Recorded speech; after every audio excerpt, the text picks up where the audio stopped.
about some of the issues that we just discussed with Congressman Nunley.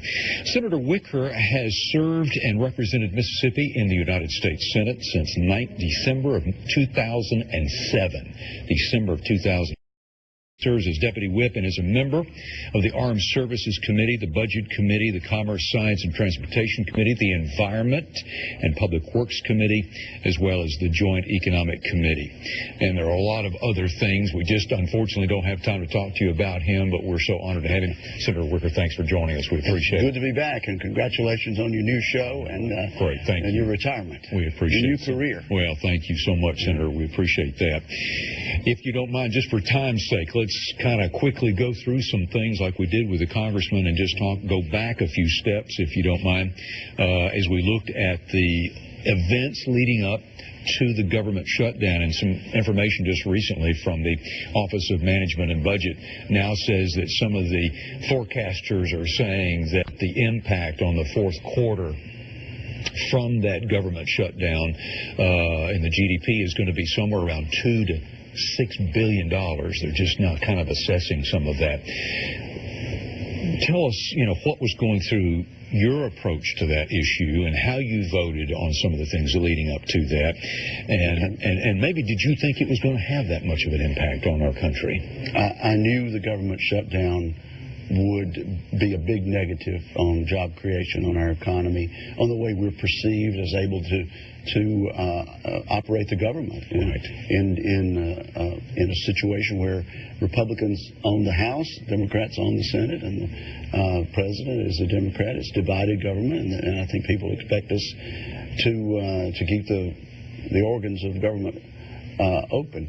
This is my second major shutdown that I've been involved in. Back in late 1995 and early 1996, I was a freshman member of the House of Representatives, and the government shutdown occurred there. We called that the train wreck. And so here we are in 2013, and I'm sort of hoping that it's like the 17-year locust to come into Northern Virginia. That seldom that it'll be another maybe 2 decades before we have such a thing again, because I had certainly hoped we could avoid this. I think we could have.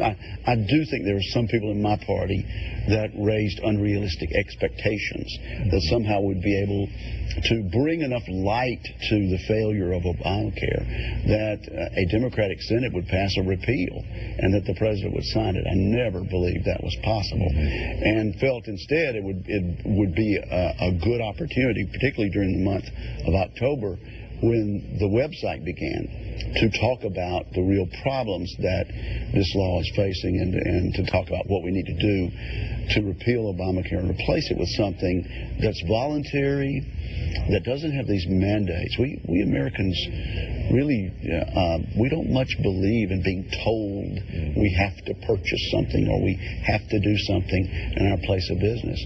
And I think we can replace that if we'll work together with something that will work, something that's voluntary, and uses competition and market forces. So for better or worse, I think some people had to learn a bitter lesson. And there's some people who suffered a very telling economic setback. All the federal workers got paid in the end, but the people that work for contractors, they'll never make that money back up. And so it makes me wonder, what this will do to Christmas for those families. Right. This is one of those kind of personal things I was asking the congressman about, how he approached that. Did he continue to get paid when other people were furloughed? How did you stand on that? Well, the government reopened, and all the federal employees, including all the people that work for Congress and in Congress, were eventually paid, yes. Okay. That's great. Then the next hurdle that came after the government shutdown was how to deal with the debt limit. Well, this was dealt with actually in the same legislation. Right. How did you vote on that? I voted to reopen the government and to pay our bills, yes. Right. Which is probably something I'm always going to do. We have a terrible problem, Terry, with our national debt. $17 trillion. In order to address that, we need to make major structural changes, long term, in some programs that are pretty important to me and you. I mean, you and I, it's not going to be long, we're going to be on Medicare. Mm-hmm. I want to protect Medicare from my dad, who's 89 years old. Right. I want to protect it from my children, who are in their late 20s and 30s. Mm-hmm. But we're going to have to make some changes in those programs long term, and it will enhance the viability of Medicare and Social Security and Medicaid, but also it will tend to help us long term on our national debt. But the way to attack the national debt is not to wait till the bills come to you and say, oh, I'm just not going to pay that bill. It's something that we've never done, and we try to use the debt ceiling as leverage to get some changes made. And that's where we come to one of my main projects now, and that is the Budget Conference Committee, where I serve as a member representing the Senate. So we are due to come up with a package of reforms by mid-December.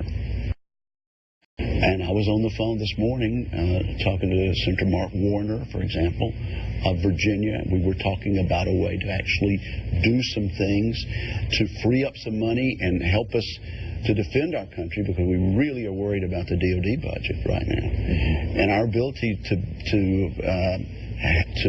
to have national security that we've always been able to count on, but at the same time save money in other departments of government and maybe in other areas of the defense budget, so that we don't have to have these cuts, which means we've got to cancel a submarine. We have to cancel a ship down in Pascagoula. Yep. We'd like to avoid that. Right, and I was watching, I guess, C-SPAN, one of the channels the other day, and they were, some of these high-ranking military officials were talking about some of the pilots who aren't able to fly right now. They're not getting their required payment. And also, I was flying back up to Washington and sat by a reservist, and he's had to experience furloughs.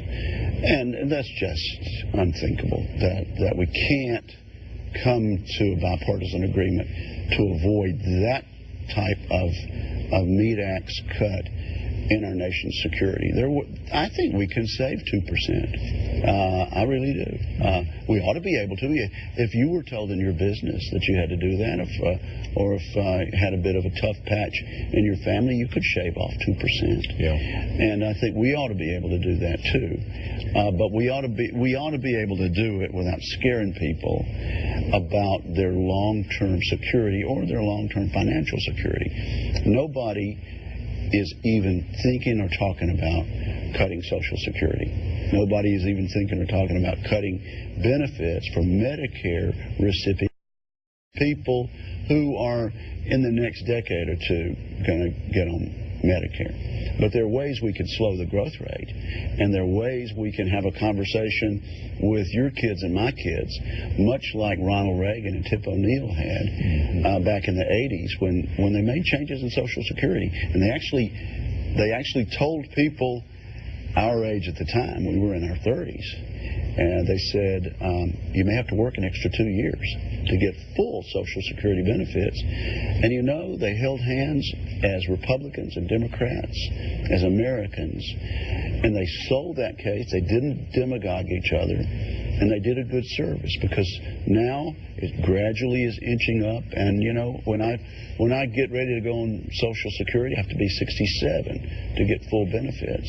But we did it over 3 decades, and nobody was significantly hurt by that. I think we could do that sort of bipartisan thing again, but nobody that's receiving benefits now or is about to receive benefits needs to worry about that. What we need to worry about is the kind of future we're going to leave our children and grandchildren. Are we going to be adults and do what American leaders have always done, and that's leave to the next generation a country that's a little bit better than the one we